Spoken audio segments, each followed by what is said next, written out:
क्या आपने कभी स्वयं से पूछा है कि आप वास्तव में कौन हैं?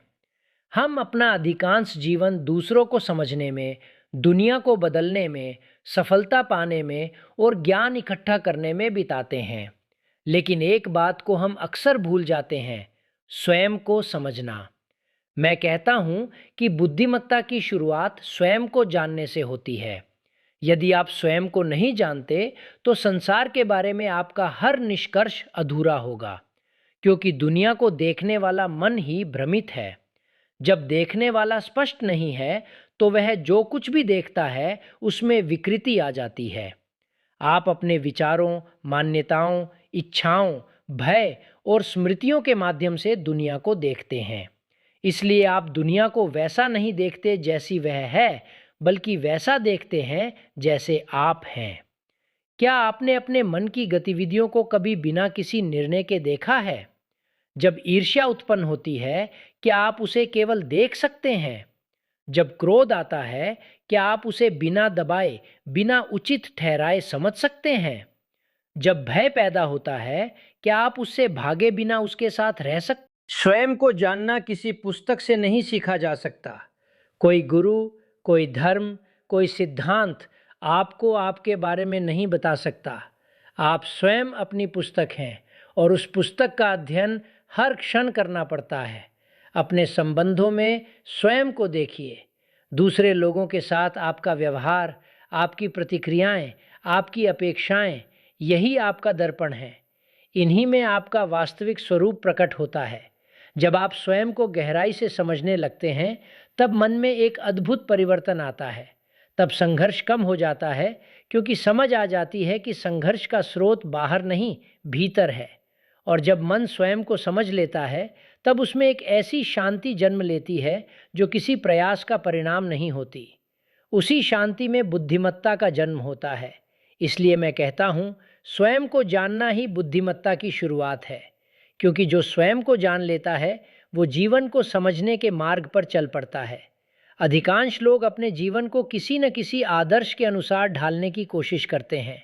हम कहते हैं, मुझे अधिक शांत होना चाहिए, मुझे अधिक सफल होना चाहिए, मुझे एक अच्छा इंसान बनना चाहिए। लेकिन क्या आपने कभी देखा है कि जैसे ही आप कहते हैं मुझे ऐसा होना चाहिए, उसी क्षण एक संघर्ष शुरू हो जाता है।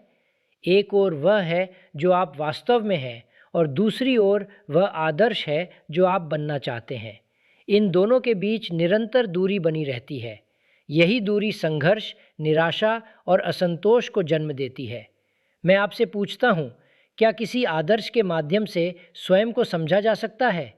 यदि आप क्रोधित हैं, तो क्या यह अधिक महत्वपूर्ण नहीं है कि आप क्रोध को समझें, बजाय इसके कि आप स्वयं को अहिंसक बनाने का प्रयास करें? क्योंकि जब आप किसी आदर्श का पीछा करते हैं, तब आप वास्तविकता से भाग रहे होते हैं। सत्य हमेशा जो है में छिपा होता है, जो होना चाहिए में नहीं। जब आप बिना किसी निर्णय के अपने भीतर झांकते हैं, तब आप स्वयं को पहली बार स्पष्ट रूप से देखना शुरू करते हैं। आप अपनी ईर्ष्या, भय, महत्वाकांक्षा और अकेलेपन को वैसे ही देखते हैं जैसे वे हैं। यह देखना ही परिवर्तन की शुरुआत है। परिवर्तन किसी प्रयास या अनुशासन से नहीं आता। वास्तविक परिवर्तन समझ से आता है, और समझ तभी संभव है जब मन किसी आदर्श की छाया में न जी रहा हो। इसलिए स्वयं को किसी मापदंड, किसी तुलना या किसी आदर्श से मत तौलिए। केवल देखिए। देखिए कि आप क्या सोचते हैं, क्या महसूस करते हैं, कैसे प्रतिक्रिया करते हैं। उस देखने में बिना किसी निंदा और बिना किसी प्रशंसा के एक अद्भुत स्वतंत्रता है, और उसी स्वतंत्रता में आत्मज्ञान का जन्म होता है।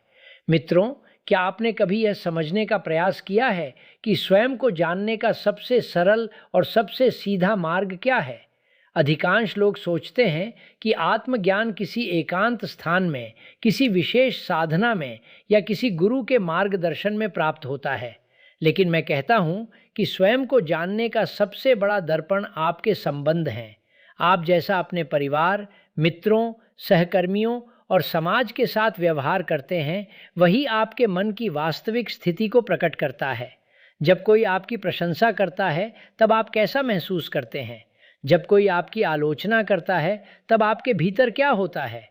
जब आपकी इच्छा पूरी नहीं होती तब क्या आप क्रोधित हो जाते हैं? जब कोई आपसे अधिक सफल हो जाता है तब क्या ईर्ष्या उत्पन्न होती है?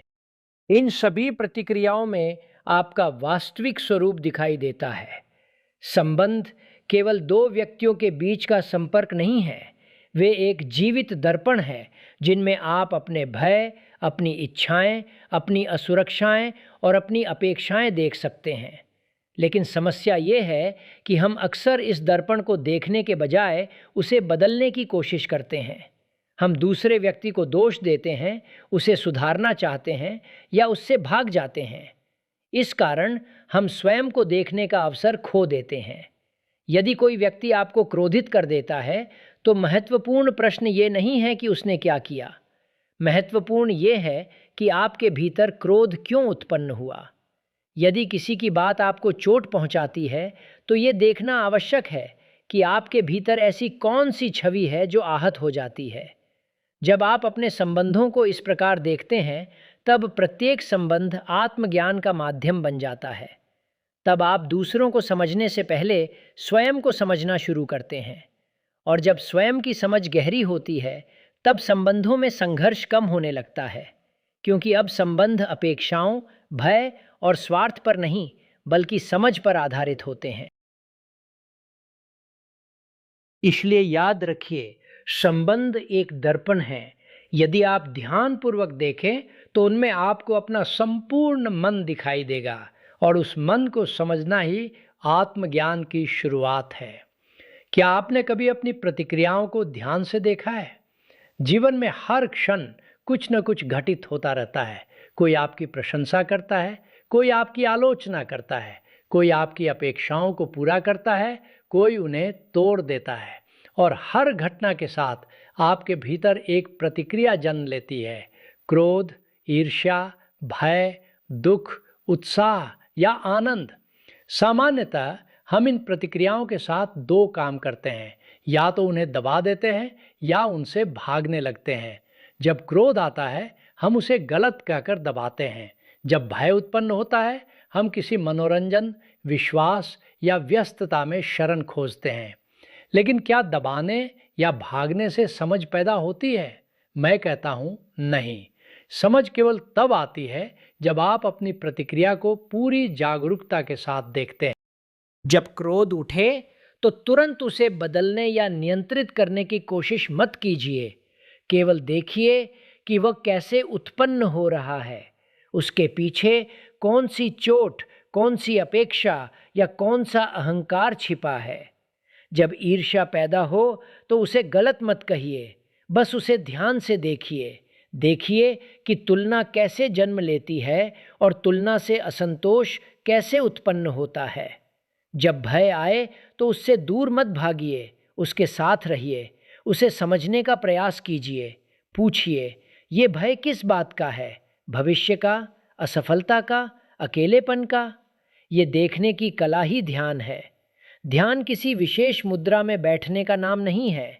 ध्यान अपने मन की प्रत्येक गतिविधि को बिना निर्णय के देखना है। और जब आप किसी भावना को पूरी तरह देखते हैं, बिना उसे दबाए और बिना उसका विरोध किए, तब उसके बारे में गहरी समझ पैदा होती है। वो समझ किसी पुस्तक से नहीं आती, किसी गुरु से नहीं आती, वो सीधे आपके अपने अवलोकन से जन्म लेती है। इसलिए अगली बार जब कोई भावना उठे तो उससे लड़िए मत, उससे भागिए मत, केवल उसे देखिए, क्योंकि उस शुद्ध देखने में ही समझ है। और जहाँ समझ है, वहाँ परिवर्तन अपने आप घटित होता है। आपने कभी यह महसूस किया है कि आप स्वयं को वास्तव में नहीं देखते, बल्कि अपने बारे में बनी हुई धारणाओं को देखते हैं? आप कहते हैं, मैं ऐसा व्यक्ति हूँ, मेरा स्वभाव ऐसा है, मैं बुद्धिमान हूँ, मैं कमज़ोर हूँ, मैं सफल हूँ, मैं असफल हूँ। इन सब धारणाओं को आपने वर्षों के अनुभवों, स्मृतियों और दूसरों की राय से इकट्ठा किया है, और फिर इन्हीं के माध्यम से आप स्वयं को देखने लगते हैं। लेकिन क्या स्वयं को किसी निष्कर्ष के माध्यम से समझा जा सकता है? जब आप कहते हैं, मैं जानता हूँ कि मैं कौन हूँ, तब खोज समाप्त हो जाती है। और जहाँ खोज समाप्त हो जाती है, वहाँ सीखना भी समाप्त हो जाता है। मैं कहता हूं कि स्वयं को जानने के लिए ज्ञात से मुक्त होना आवश्यक है। ज्ञात क्या है? ज्ञात आपकी स्मृतियां हैं, आपके अनुभव हैं, आपके निष्कर्ष हैं, आपकी मान्यताएं हैं।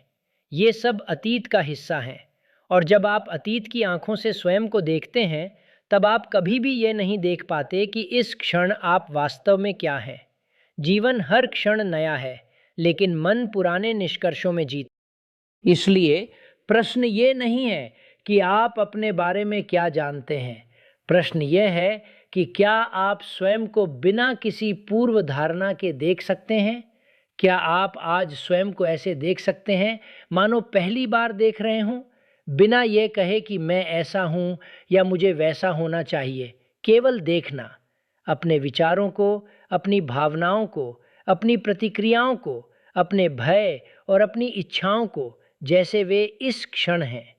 जब मन अतीत के बोझ से मुक्त होकर देखता है, तब उसमें एक असाधारण ताजगी होती है।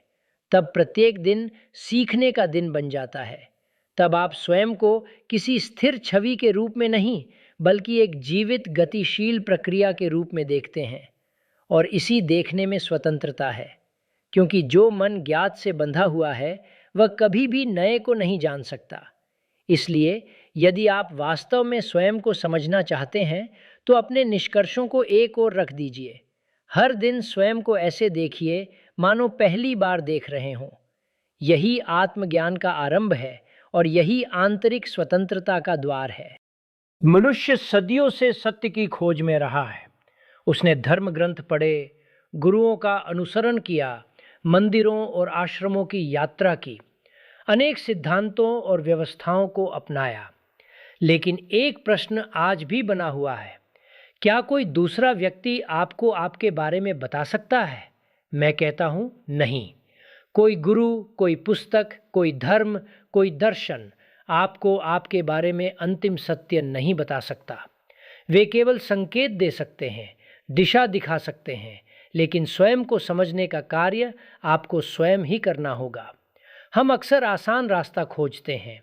हम चाहते हैं कि कोई हमें बताए कि क्या करना है, कैसे जीना है, क्या सही है और क्या गलत है, क्योंकि स्वयं को समझना एक गंभीर और सतत कार्य है। लेकिन यदि आप किसी दूसरे के अनुभव पर निर्भर हैं, तो आप केवल उसका ज्ञान दोहरा रहे हैं, स्वयं को नहीं जान रहे। आत्मज्ञान किसी सूत्र या विधि का परिणाम नहीं है। यह तब जन्म लेता है जब आप अपने मन की गतिविधियों को क्षण प्रतिक्षण देखते हैं। जब आप क्रोधित होते हैं, क्या आप उस क्रोध को देख सकते हैं?